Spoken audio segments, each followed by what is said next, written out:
Hi, Doctor. My name is Vincent. Together with my teammates, we are going to cover the collective agreements between the Highcom Automotive Manufacturer Malaysia Sdn Bhd and the Volvo Car Manufacturing Malaysia Sdn Bhd, which will cover the overview of both the collective agreements, the comparisons, the important items, the new changes, the reason for the changes, new contract terms, as well as a conclusion. So to kickstart, Highcom Automotive Manufacturers Sdn Bhd was incorporated in 1983, is a subsidiary of DRB Highcom Berhad. It has produced almost 500,000 vehicles from various international brands, including Mercedes-Benz, Suzuki, Volkswagen, Proton, and others. So the one that you're seeing at the bottom is the actual plant. And for Volvo, it was being established in 1966. It was the first foreign car makers to establish an automotive assembly plant in Malaysia, and is still the longest surviving car making plants in Malaysia. So the one Volvo 144 was the first car proudly assembled in Malaysia, right? And followed by that would be the National Unions of Transport Equipment and Allied Industries Workers. So it was being established in 1971 to actually help the automotive sector to fight for better employee terms. So today it has more than 50 companies onboarded with over about 10,000 individuals across the Malaysian peninsula.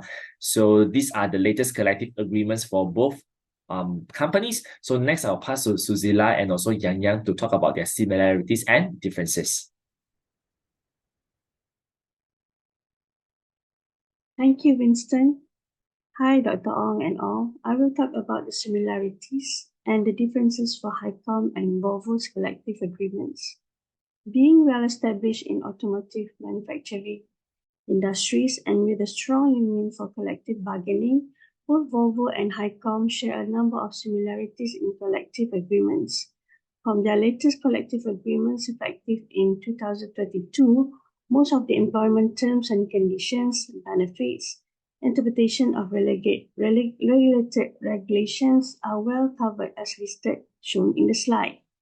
Most of the items are in line with Industrial Act, Industrial Relations Act, Employment Act, and other related labor laws regulations such as EPF, SOCSO, and MOHR that are being enforced. They share a number of similarities, most of the items. However, the similarities are of course slightly different to each other since both companies have their own prerogative which and however items they wish to reward their employees.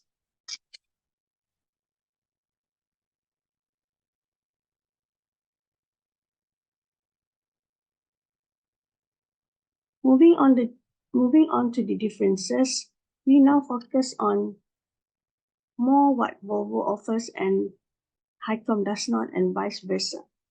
We focus on the items that are not offered by each company. For instance, here Highcom offers group term life insurance and group personal accident schemes, whereas Volvo does not.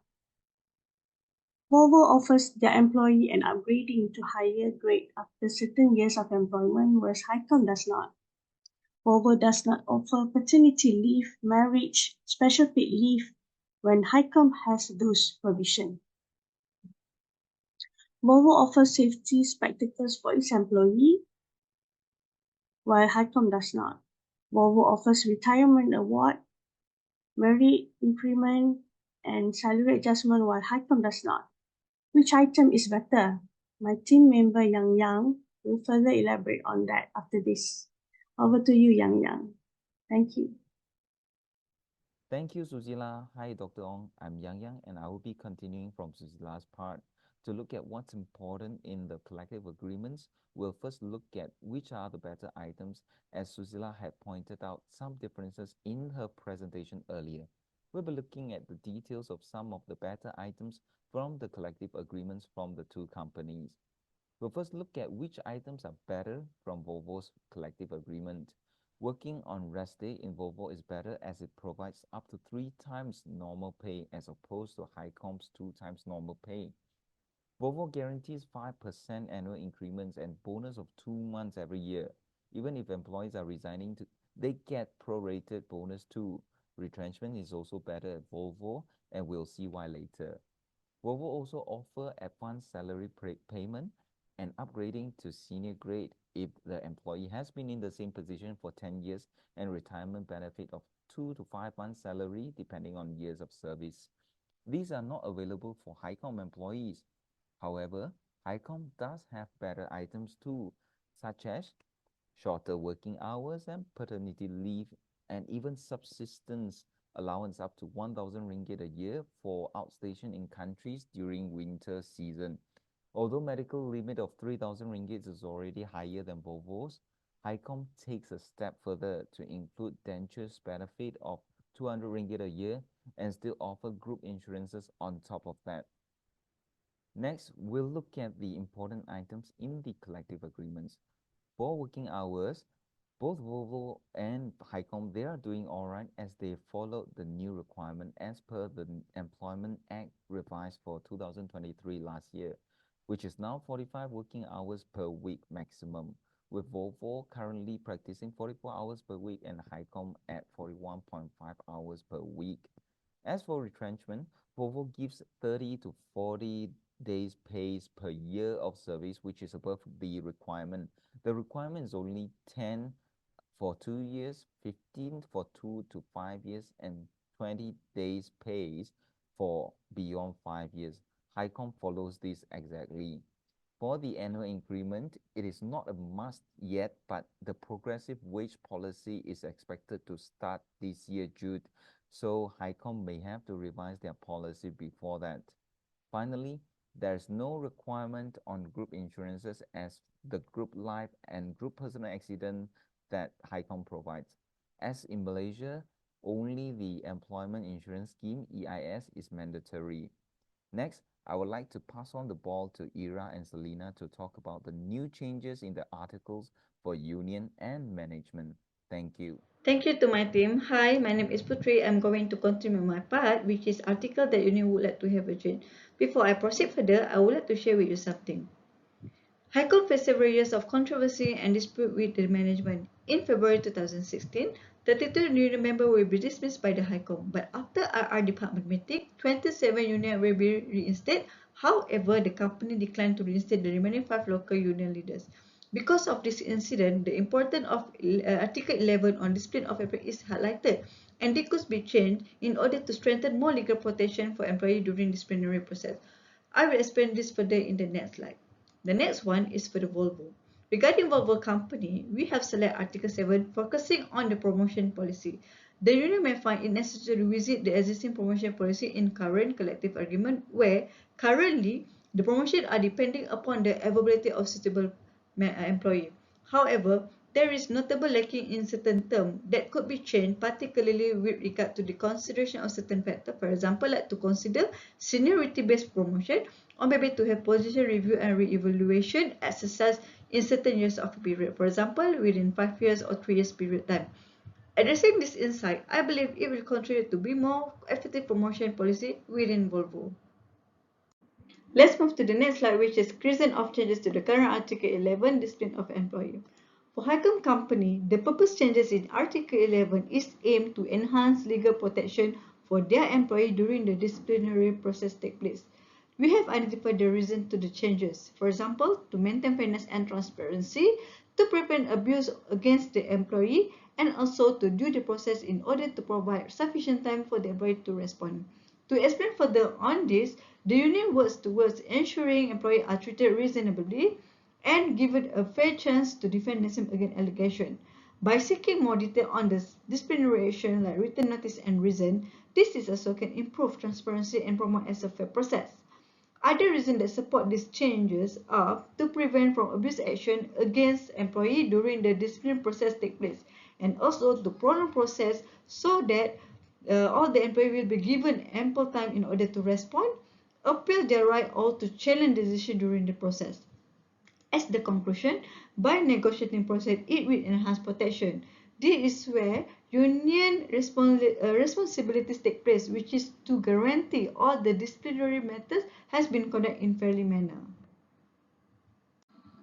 Okay, the last but not least, reason of changes to the current Article 7.0, which is promotion policy. I have been identified the reason, for example, like reward priority, experience matter, and also motivate retention. By advocating for the more transparent seniority-based promotion system, the union can help ensure loyalty and also aspire members to have clear opportunity to advance in the company.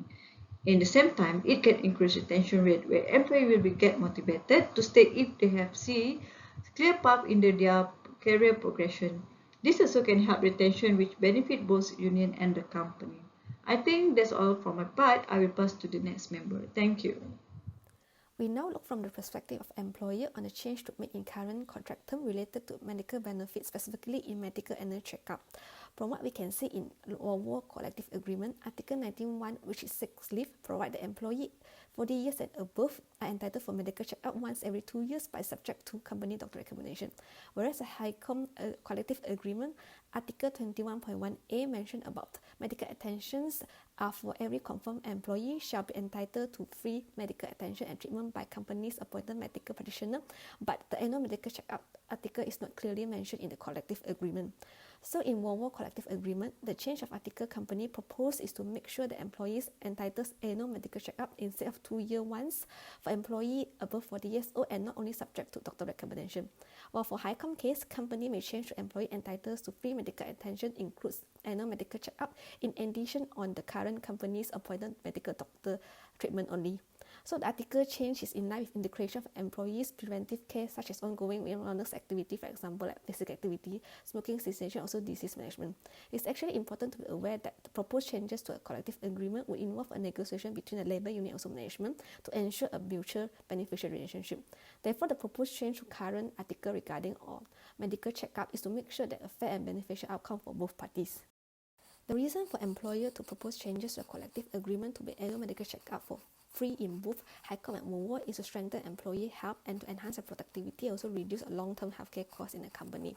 An annual checkup compared to every 2 year checkup in Volvo or even no medical checkup offered by HICOM can prevent the development of chronic condition and lead to a lower healthcare expenses and hence cut costs for company on employee medical expenses. There also studies show that annual healthcare claims are about US $1,500 higher among those that not participant in workplace wellness program than among participants that with a higher health risk. Besides, there's a healthier employees are often more productive, and also a complete workplace wellness program helps to reduce the primary care visit expenses. And with wellness programs such as annual checkup, management can create a positive work environment and improve overall job certification, and hence increase productivity and reduce absenteeism among employees in both Volvo and HICOM. And in the competitive automobile industry like Weng and HICOM, attracting and retaining top talent is the most important asset for the company. But offering very comprehensive wellness benefits with free annual medical checkup can make the company more attractive to potential employees and also escalate its competitive edge in the labour market. And also CSR become another reason for company management to propose the changes in article regarding annual medical checkup. Nowadays, companies like Volvo and HICOM increasingly recognize the importance of CSR with emphasis on employee well-being in the collective agreement and aligns with the company's commitment and also social responsibility and community health. Now I'll pass the presentation to my teammate Xiang Bin. I would like to continue the presentation with new contact term provision by unit. Let's start with the background of why this new contact term provision should be introduced to the company. So household debt in Malaysia increased to 67% of GDP in 2023. The higher the debt ratio, the less likely they will be pay back the debts and is higher risk of financial panic. In 2022, more than half of Malaysian consumers own a car loan and around 48% own a home loan. The high percentage of loan among Malaysians show that this new provision playing an important role for employee in financial planning. The union proactively proposing and implementing the new provision demonstrate the union commitment to being a forward-thinking and responsive for its members. It also showcases dedication to stay ahead of emerging challenge and proactively address the needs of our workforce. In both collective agreement for HICOM and Volvo, it does not have any agreement for loan subsidy. Based on the background sharing just now, we understand that there have been a challenge in financial and economic stability. Hence, we'd like to introduce loan subsidies as a new provisions to the collective agreement for both companies. The loan will be housing loan subsidy and vehicle loan subsidy. For housing loan subsidy, all employees who completed 4 years service with company is qualified to apply this loan subsidy with the interest rate of RM50,000. With the conditions, the employee will bear minimum 3.8% of the interest rate and the company will bear up to maximum 6%. For loan vehicle, the employee who have completed at least 3 years of service with the company and want to buy a car is qualified to apply for subsidized car loan interest rate at 20,000 ringgit Malaysia.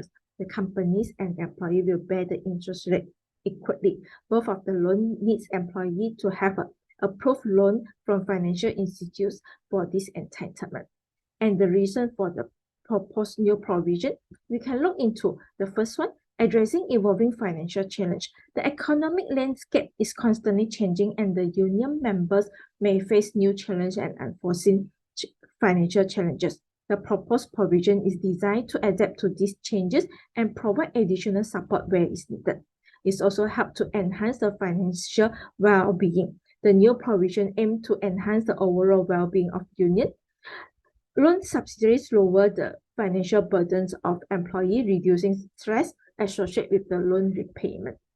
If gigs or organizations offerings a loan subsidy gain a competitive edge in attracting top talents, this employee benefit can also play a crucial role in retaining skilled professionals and reduce turnover costs. Financial stability contributes significance to employee morale and productivity. By addressing financial concern through improved loan subsidy provision, we can create a positive workplace environment, fostering higher levels of engagement and job satisfaction. They can channel their energy into professional tasks without distraction from financial concerns. A commitment to employee financial well-being enhances the overall reputation of the organization as well. These positive perceptions can extend to client, customer, and broader community and let them to know organizations are care for their employee financial planning as well. Thank you, Shiang. I'm Effendy, and next I will present about potential new provisions for both collective agreements. Both collective agreements offer satisfactory terms in terms of medical coverage. However, there is a lack of support shown by management related to employee mental health. So a bit of background on mental health. Mental health is defined as a state of mental well-being that enables people to cope with the stresses of life, realize their abilities, learn well and work well, and contribute to their community. Manufacturing employees is especially at risk of mental health issues due to the repetitive nature of work in manufacturing. Based on a survey conducted by Employment Hero, more than half of Malaysian employees suffer from burnout and experience average of poor work-life balance. Also, based on a study in the US, lack of engagement and support related to mental health can result in a potential annual loss of up to almost $500 billion. Next, let's look at what is available in the respective collective agreements related to mental health. The collective agreement for Volvo explicitly states that treatment of mental cases are not covered by the company. For HiCom, there is no mention of treatment of mental health issues. However, we are able to obtain the annual maximum coverage amount for all medical treatment. For the new provisions for management, the first clause that we would like to propose is, the company shall maintain an Employee Assistance Program or EAP to provide confidential counseling services, resources, and support for employees facing personal or work-related challenges affecting mental health. Among the issues that can be covered under EAP are alcohol problems, death in the family, marital issues, and legal and financial concerns. The second clause is, an anonymous reporting mechanism shall be established to allow employees to report mental health concerns without fear of reprisal. The company shall use this feedback to continually improve mental health support initiatives. In some organizations, a mental health day is organized to promote mental well-being, and maybe Volvo and HiCom can consider this in the future should its mental health initiatives are well received by employees. So how would these provisions benefit management? According to sources, physical ailments such as headaches, fatigue, and digestive problems can come from mental health problems such as depression. By addressing these mental health issues, the number of employees sick leave can be reduced, which will potentially increase productivity. Medical expenses can also potentially be reduced, which will improve the company's balance sheet. And finally, employee morale and focus can be improved, which will also potentially increase productivity. Next, my team member Winston will continue with the conclusion for our presentation. Thank you.